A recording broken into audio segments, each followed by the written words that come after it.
Hey everybody, don't you love when you have a perfect day for a flight? We have a perfect day today for sure. We are, oops, sorry, just making sure nothing's sticking here. We are at KAVL, that's Ashville Regional in Asheville, North Carolina, and we are in the Stearman biplane. And as you can see, it says solo from rear seat only, and that's where we are. We're in the rear seat.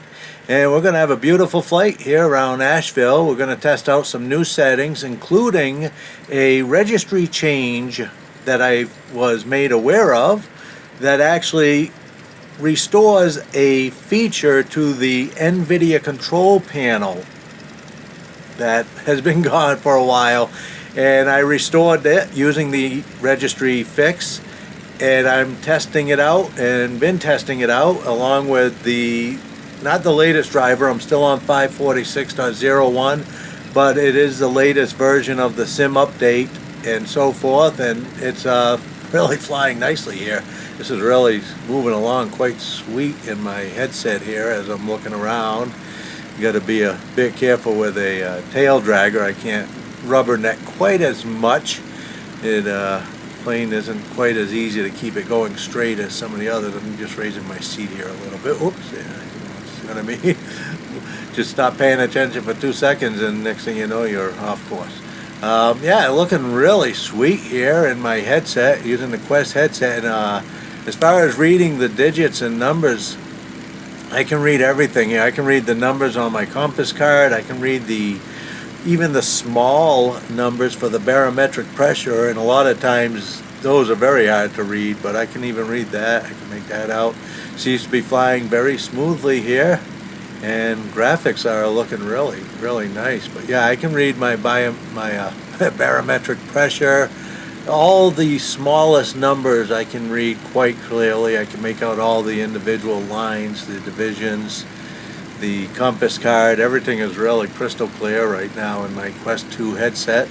Don't have the Quest 3. I'm not sure I'm going to get that, at least not for a while.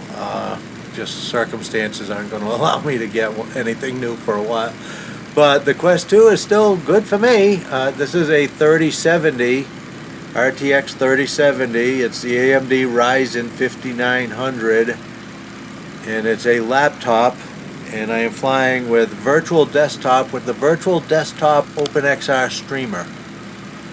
Steam VR is, if you've watched some of my previous videos, my recent releases, you'll see that I no longer use Steam VR, even though I've been flying with it almost since the day the flight sim came out.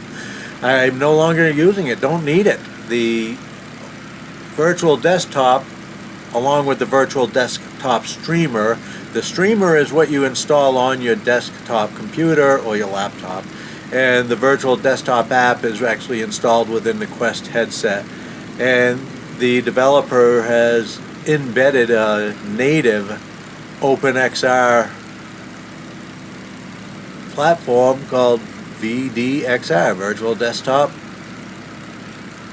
OpenXR Runtime. And sorry, I'm just trying to pay attention where I am here. I don't think I passed the Biltmore. I'm trying to stay a little bit closer to the airport, but I'm not far from the Biltmore Mansion, which is a really amazing place to fly around, especially with a helicopter.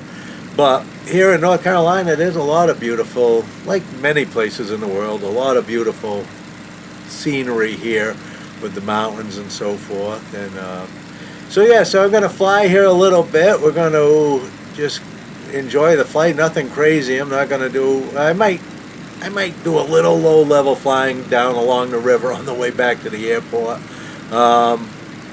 Not too much. I didn't want to go under the bridge there because the cars were going under the bridge, not over, and so I didn't want it to register as a crash. But we'll go down the river a little bit here, and then we'll land at the airport. After we land, I will go over my current settings.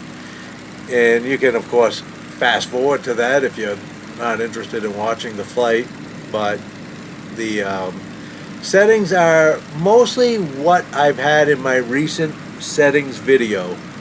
And it's really a major increase from what I used to fly. I used to have a lot of things on medium and a couple things on low and some things turned off.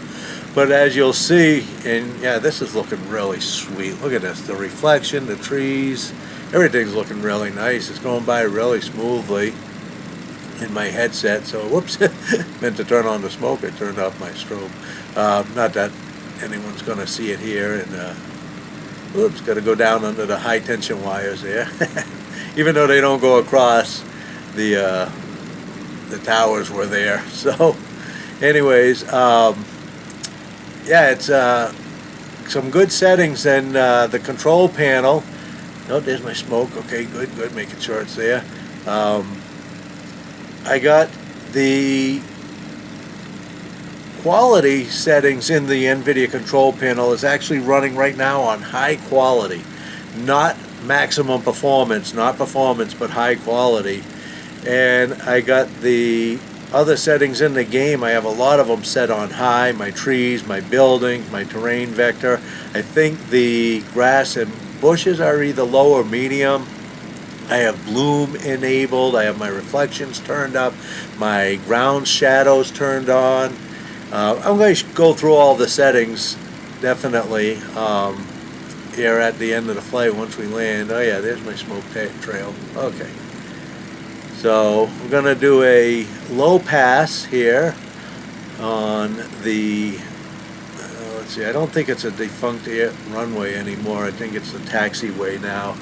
The Ashville had an old runway that is no longer in use, and now there's a new one that's kind of raised up.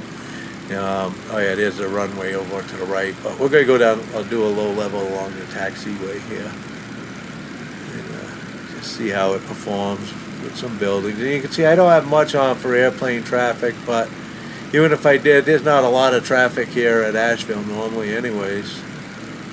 So we don't really have anything major flying into Asheville.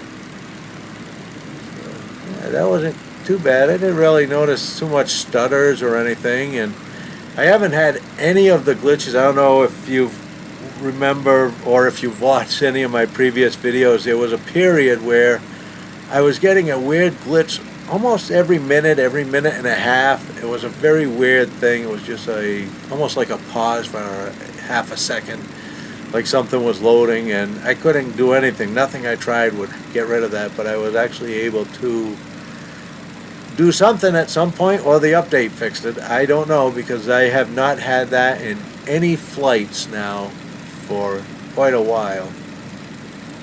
I want to watch my speed here, because I am very low to the ground, and this airplane, believe it or not, would drop pretty easily if I was not careful here. So yeah, we're not at a bad height. I think I'm a little bit low. I'm going to have to go up. Yeah, I'm looking at the VASI lights over there. I think they're VASI, right? The red over. Right now I'm all red, so I'm dead. So when we get more lined up, we'll put red over white so that we're all right. And if you don't know what I'm talking about, just look over to the left of the runway and you'll see 4 lights, and you can see red over white. Whoops, see, now it's all white. That means I'm too high. So we go down a little bit to aim here, and of course it's a tail dragger, which makes it a little bit tougher, but red over white means that you're all right. All red means you're dead. That means you're too low. And we're still red over white. Yeah, red over white. See, and oh man, almost onto the spot for a thing. Now this is where it gets crazy for me. Trying to keep this thing from ballooning back up, which it would do if I let the tail drop. And also, I don't want it to nose over, so I can't really do any brakes. I got to let it die out. So I'm just going to kill the gas completely. I might let my engine die. And then when we get up here, we should be woo. Oops. Yeah, see what I mean? Yeah. Sorry for the rubbernecking. It's the only way you can do this in a tail dragger. So, but all right, let me lift up here, look out a little bit. Okay. Alright, okay, we're coming up to that taxiway, and look at this, my engine's going to die right as we get to the thing, right? I can feel it. Yeah. Alright, but that's alright. We'll make sure we don't hit anything here. Yeah, that's not bad. Alright, I'm going to start the engine back up. We're going to park and give it a little bit of gas. Here we go. Make sure it doesn't stop. Get a little going. We'll head over park and then we'll go over the settings.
I started out by saying it was a perfect day for flying, and it was a perfect flight for the day. That was great. That was such a nice flight. All right, let's take a look at the settings here. So you can see my options are more or less the same as they were in my settings video. I got 100 for my terrain LOD. Everything else is on high except for grass and bushes low. Objects level of detail is 70. Then we're the medium, high. My anisotropic filtering is off here because it's on in the control panel. Well, actually, I'm sorry. I have my terrain shadows turned off right now. I forgot. I turned those off. My reflections are on low. And I have bloom on because I love that reflection, that glare from the sun. So let's get out of this. Get back to the desktop. Okay, and you can see here I'm running the AV1 10-bit, the Quest 3 codec, even though I'm only using a Quest 2. It actually seems to run smoother. And then I got the VDXR, and the other settings on the desktop are the same as my last settings video, or the last video I actually put out that mentioned settings. So I'm just going to go to the registry here and show you the key.